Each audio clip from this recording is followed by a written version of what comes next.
ارجع إليهم فلنأتينهم بجنود لا قبل لهم بها ولنخرجنهم منها أذلة وهم صاغرون.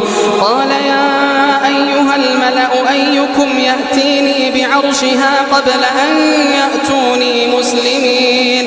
قال عفريت من الجن أنا آتيك به قبل أن تقوم من مقامك وإني عليه لقوي أمين. قال الذي عنده علم من الكتاب أنا آتيك به قبل أن يرتد إليك طرفك فلما رآه مستقرا عنده قال هذا من فضل